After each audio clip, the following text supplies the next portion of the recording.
Hey guys, Ben here with our first video where we are going to look at how to create short, easy to make videos that instantly convert everyday viewers into Ravenous buyers.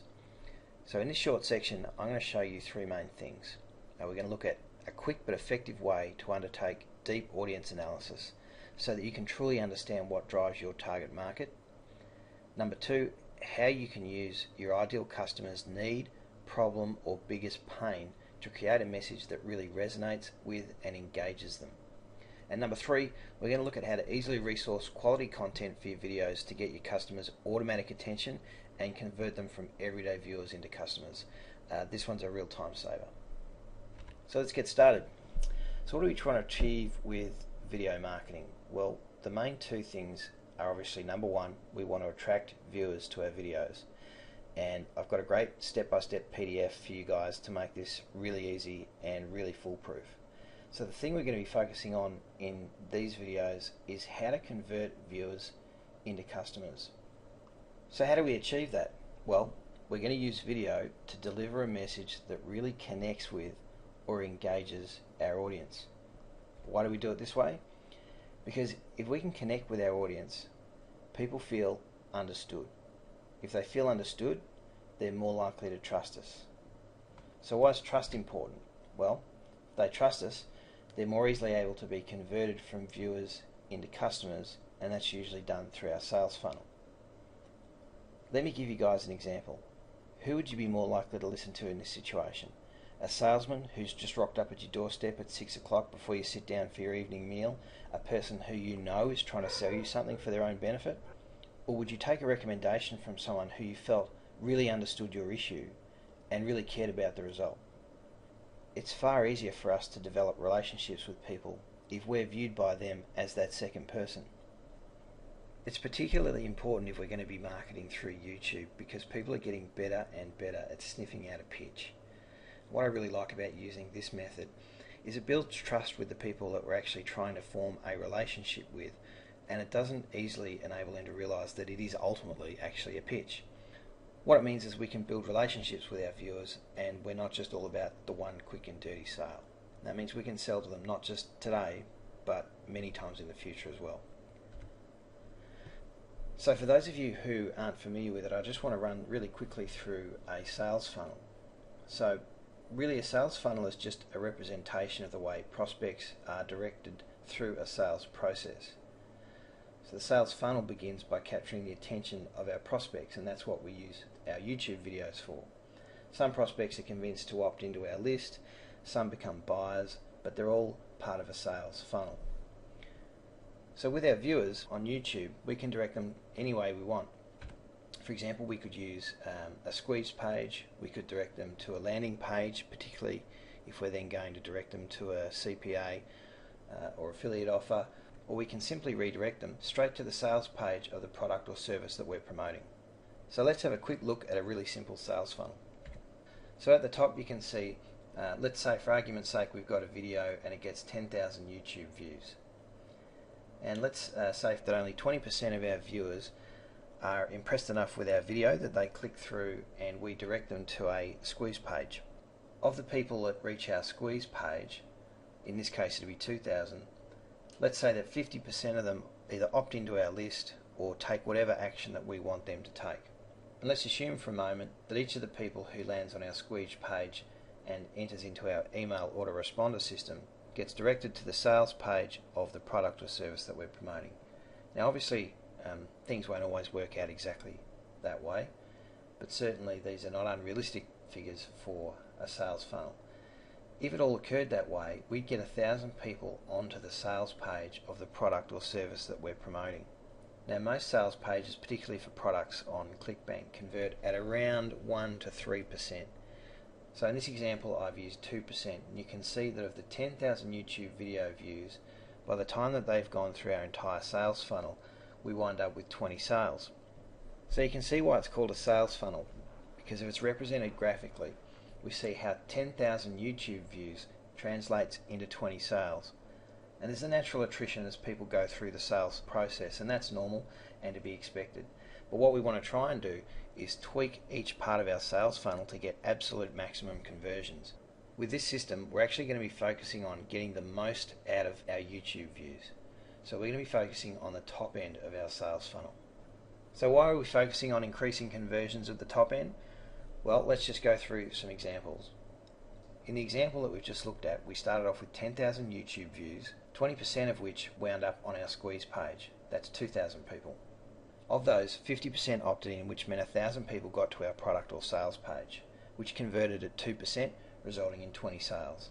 What if we were able to increase the number of people who click through from our YouTube video to our squeeze page by just 10%? So it's gone up from 20 to 30. Well, that'd mean that 3,000 people wind up on our squeeze page, which is still converting at 50%, which means 1,500 people reach our sales page. Now the difference there is that we get 30 sales instead of 20. The third example explains what would happen if we increased our squeeze page conversions by 10%. Now you can see there we start off with the same 10,000 YouTube views converting at 20%. We get 2,000 people on our squeeze page, which converts at 60%, which means 1,200 people to the sales page, which results in 24 sales. So you can see that increasing our squeeze page results has only increased our ultimate sales by 4 instead of 10 in the second example.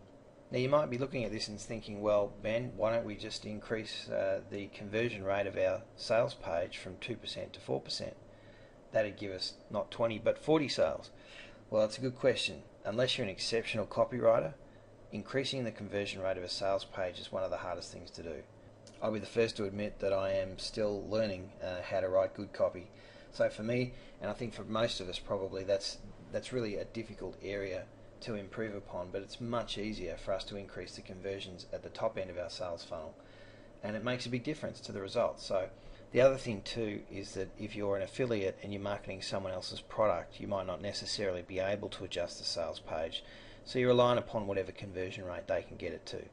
At least with this system, we can focus on the top end of our sales funnel and really make a difference to our bottom line. So YouTube offers a great opportunity to engage with our audience and introduce warm prospects into our sales funnel. And at the end of the day, that's really what we want to achieve with any sort of lead generation. We want highly targeted, warmed up traffic getting their eyeballs on our offers. So what's our goal?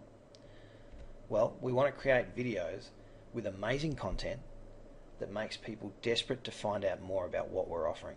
And how do we achieve this? Well, to answer that question, first I want to dispel one of the biggest myths perpetuated in internet marketing.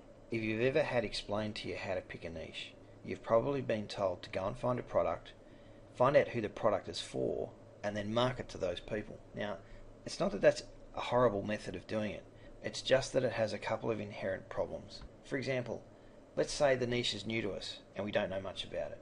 Well, we don't really know what the market wants. I mean, it might be different if, for example, we were promoting a kayaking product and we had a massive interest in kayaking and that was our day-to-day hobby. So we'd already know what the market wants. But unless we've got that familiarity, we don't really know what drives our market and how it is that we can truly help them.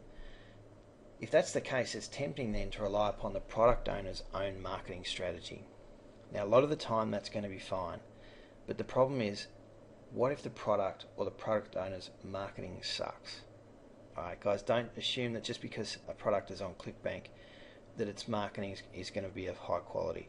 There are a lot of people with products on ClickBank and they really, they know probably less than you and I do about it. So just be aware that this can be an issue. So many people fail because they don't really understand their market and what their market wants. So I'd like to show you guys what I think is a better method. And that starts off by actually picking what niche we want to market in. Now, part of the process is validating that there is competition within our market so that we know that there is money to be made. It's pretty simple. If you can find any sort of ClickBank product, if you can find any sort of other product that's selling on the market, if you can do a search for the term in Google and there are advertisements on the side or up the top, then you can assume that there's some competition within that market, which means there must be people buying. More importantly than that, we really want to get to know our target market inside and out. We want to know exactly what need they have, we want to know their problem that needs to be solved, and we want to understand what pain they're suffering. Once we have that information, we can match them with the product that gives them the perfect answer to those issues. So it's important to really understand what our ideal customer's why is, what truly motivates them. So how do we get to know our target market? Well, we're just going to go where our target market hangs out. For example, forums and blogs. If you look up big boards, just do a search for Google for your keyword plus forums, and you're going to get a bunch of results. These can be a really, really good resource, in particular because if we're going into a specific niche, a lot of forums actually have sub-forums. For example, if you went to a forum about relationships, it might have a sub-forum about long-distance relationships, and that's going to give you ready access to a bunch of people who are going through long-distance relationships. It's going to be very easy to find out what sort of problems they're facing, what they want answers to, and it's going to be a really good resource. Another great place to find information about your market is on Amazon customer reviews. Believe it or not, this is a solid resource. I'm going to give you some examples later of some research I did in a niche through Amazon customer reviews that gave me some really great insights into what the people were going through. Facebook is another goldmine. The thing about Facebook is people are so free with their information. They're used to Facebook being a platform where they interact with their friends, so they tend to let their guard down. You get great free information, you get really good insights into the human condition, and it can be another good resource to find examples of problems that people are struggling with and what they're doing to find answers and the impact it has on them if they can't. Yahoo Answers is another good resource. It's particularly helpful to see what questions people are asking and how they respond to people who are giving them answers.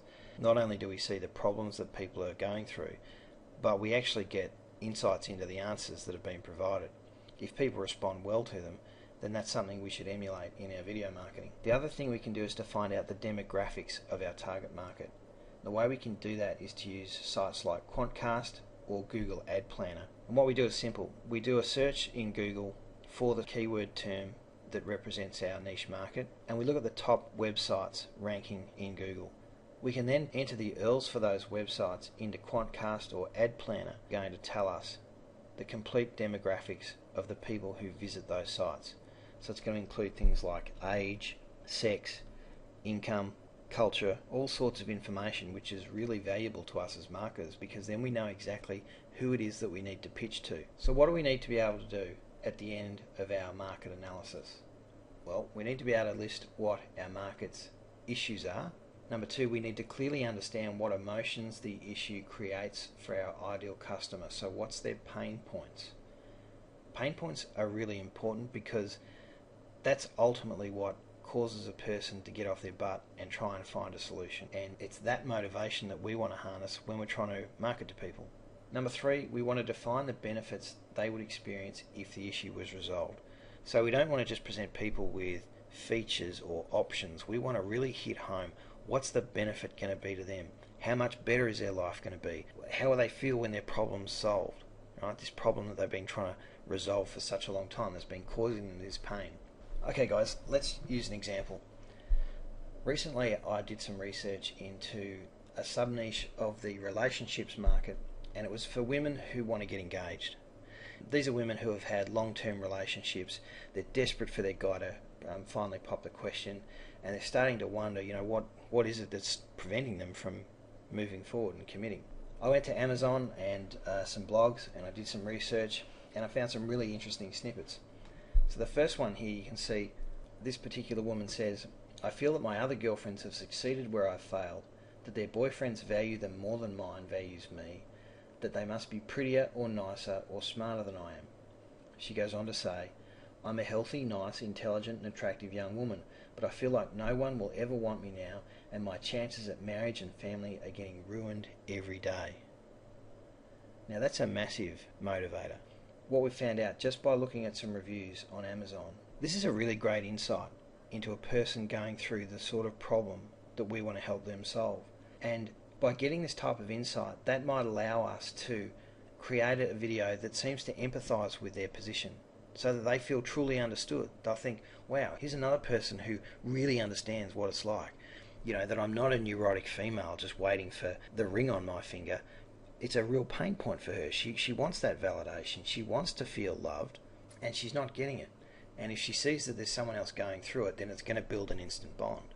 I just want to cover the difference quickly between wants and needs, because when we're marketing, we should really be trying to target needs as distinct from wants. And being able to understand how to differentiate the two can be really helpful. So let's just do another example. The woman above wants to get engaged, but what she needs to feel is the validation that she's marriage worthy, just like her friends. Her issue is that she doesn't have that validation in circumstances where her friends do, and she feels like they must be better than her. And her pain is the fear that if she doesn't get married soon, no one will ever want her, and her chances of marriage and family will be lost forever. So what's likely to be more effective? Okay, speaking to the want, so talking about things like, getting married, having a big wedding, lots of presents, and all that sort of stuff, or a message that goes to the heart of the need. Her need to finally understand that he truly values her, loves her, and is committed to their future together. Every single time, if you pick the second one, you're going to get a better response from your market. Again, it's just a case of truly understanding what's going on behind the want. Let's look at another example. Tony wants a fancy sports car. He needs the affirmation of things that a fancy sports car stand for in his mind, so things like success, power and money. His issue is making sure that his peer group view him in exactly that way, and his pain, whether he chooses to admit it or not, is probably the fear that without the status symbol, which objectively confirms it, like the sports car, he's not really good enough. Again, stepping past the want brings us to the needs, the issues and the pain points, and that's where we should be trying to pitch our marketing, because that's what's going to get people in the door of our offers. So by undertaking this exercise of truly understanding what drives our audience, we can match the perfect product to their need and not the other way around. Because we understand their issue, we can actually offer them a solution to one small problem in our video, which gets their automatic attention. By having empathy with our customers' pain, we can deliver a message that resonates with them and builds automatic trust. So this deep level of market analysis enables us to turn people who watch our videos into huge fans hungry to get more of what it is we're offering. And this is the exact same principle we should be using with our video marketing.